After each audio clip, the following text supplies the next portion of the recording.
ఓం శ్రీ మహాగణాధిపతయే నమః. ఓం శ్రీ మహాసరస్వత్యై నమః. ఓం గురుభ్యో నమః. హరి ఓం. శ్రీమాత్రే నమః. ఆదిత్యాయ చ సోమాయ మంగళాయ బుధాయ చ గురు శుక్ర శనిభ్యశ్చ రాహవే కేతవే నమో నమః. ఆదిత్యాది నవగ్రహ దేవతాభ్యో నమః. విప్ర టీవీ ప్రేక్షకులందరికీ స్వాగతం. ఈనాటి అంశంలో భాగంగా ఎటువంటి సమస్యలకి ఎటువంటి గ్రహశాంతి చేసుకోవాలి అనే అంశాన్ని మీ అందరికీ కూడా తెలియజేస్తాను. ఎవరైతే ప్రప్రథమంగా నా ఛానల్ని చూస్తున్నారో వారు సబ్స్క్రైబ్ చేయండి, లైక్ చేయండి, షేర్ చేయండి. పక్కనే ఉన్న బెల్ ఐకాన్ ఒకటి మర్చిపోవద్దు. తద్వారా నా వీడియోస్ అన్ని కూడా మీకు నోటిఫికేషన్స్ వస్తాయి. 10 మందికి మంచి మంచి విషయాలు తెలియజేయవచ్చు, మీరు కూడా తెలుసుకోవచ్చు. మరి విషయంలోకి వెళ్తే కనుక ఏ సమస్యలకి ఎటువంటి పరిహారం చేసుకోవాలి అనేది ఈ అంశంలో భాగంగా వాహన ప్రమాదాలు జరిగిన, తరచుగా ఆరోగ్యం బాలేకపోయినా, సంసారంలో అన్నీ కూడా అనర్థాలు జరుగుతున్నా ఇటువంటి వారికి కుజగ్రహ సంబంధిత గ్రహశాంతి పూజ చేయించుకుంటే కనుక వారికి అంతా కూడా శుభం జరుగుతుంది. అనగా కుజుడికి జపం చేయించి, స్వామివారికి కందులు సమర్పించి, సుబ్రహ్మణ్యేశ్వర స్వామి వారికి అభిషేకం చేయించి కుజగ్రహ శాంతి హోమం చేయిస్తే కనుక వారికి అంతా కూడా శుభం జరుగుతుంది. అలాగే ఆర్థికంగా ఇబ్బందులు పడుతున్న వారికి, ఆరోగ్యరీత్యా, కోర్టు వ్యవహారాలు, ల్యాండ్ సంబంధిత సమస్యలు, ఆస్తుల సమస్యలు, ఇవన్నీ కూడా బాధపడుతున్న వారికి శనిగ్రహ ఆరాధన చేయాలి. శనిగ్రహ ఆరాధన అనగా శనేశ్వరుడికి జపము, ఆంజనేయ స్వామి వారికి సింధూర పూజ, అలాగే స్వామివారికి తైలాభిషేకము, నల్ల నువ్వులు సమర్పించి శనిగ్రహ శాంతి హోమం చేయించాలి. తద్వారా ఇటువంటి సమస్యలన్నీ కూడా తొలుగుతాయి.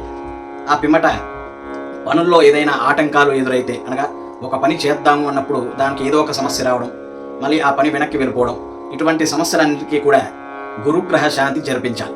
అలాగే జ్ఞానము పెరగాలన్నా ఇటువంటి వాటికి అన్నిటికీ కూడా గురుగ్రహ శాంతి చేయించాలి.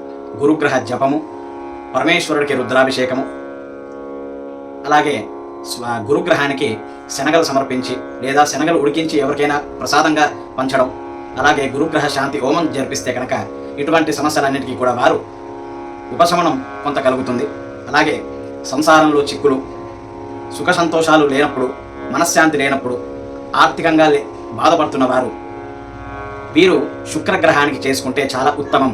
అనగా శుక్రుడి పూజ జరిపించి, శుక్రుడికి బొబ్బర్లు సమర్పించి, అమ్మవారికి కుంకుమార్చన, పుష్పార్చన జరిపించి, చివరిగా శుక్రగ్రహ శాంతి ఎవరైతే చేయిస్తారో వారికి ఆ శుక్రుడి యొక్క అనుగ్రహం వలన ఇటువంటి సమస్యలన్నీ కూడా తొలగుతాయి.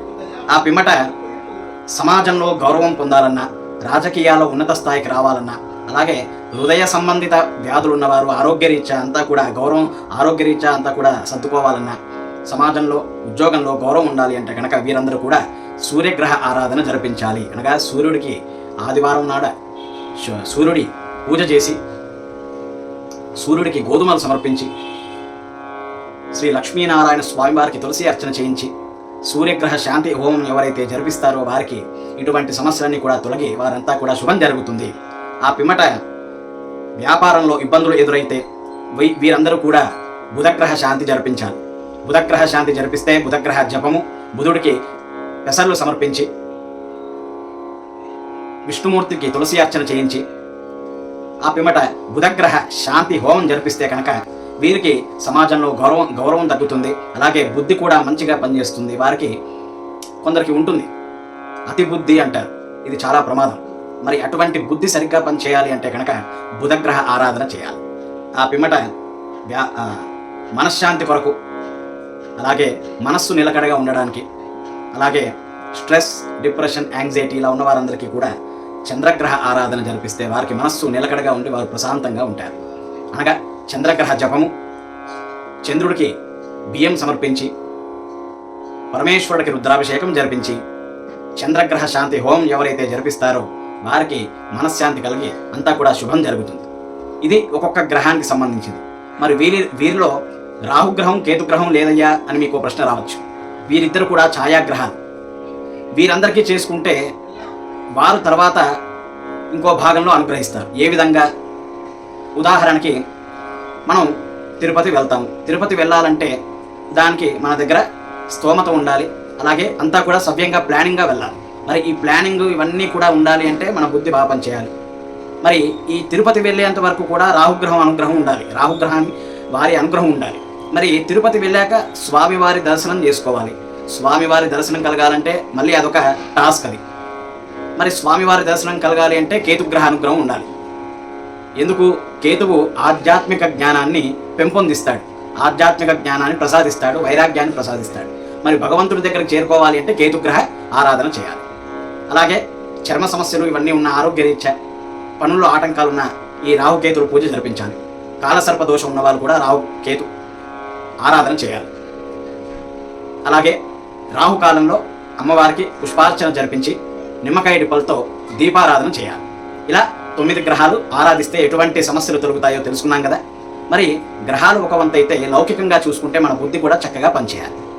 మనం చక్కగా ధర్మ మార్గంలో వెళ్తే వారు కూడా మనల్ని అనుగ్రహిస్తారు. కావున అందరూ కూడా ఈ విషయాలు తెలుసుకొని నిత్యము భగవంతుని ఆరాధించండి, మంచి శుభ ఫలితాలు పొందండి. మన సనాతన ధర్మాన్ని మనం కాపాడుకుందాం. స్వస్తి ప్రజాభ్య పరిపాలయంతాం న్యాయేన మార్గేణ మహిమహీషాః గోబ్రాహ్మణేభ్య శుభమస్తు నిత్యం లోకా సమస్తా సుఖినో భవంతు. శ్రీమాత్రే నమః. ఎవరైతే నా ఛానల్ని చూస్తున్నారో వారు సబ్స్క్రైబ్ చేయండి, లైక్ చేయండి, షేర్ చేయండి. పక్కనే ఉన్న బెల్ ఐకాన్ ఒకటి మర్చిపోవద్దు. మళ్ళీ వచ్చే వీడియోలో కలుద్దాం. శుభం భూయాత్. శ్రీమాత్రే నమః.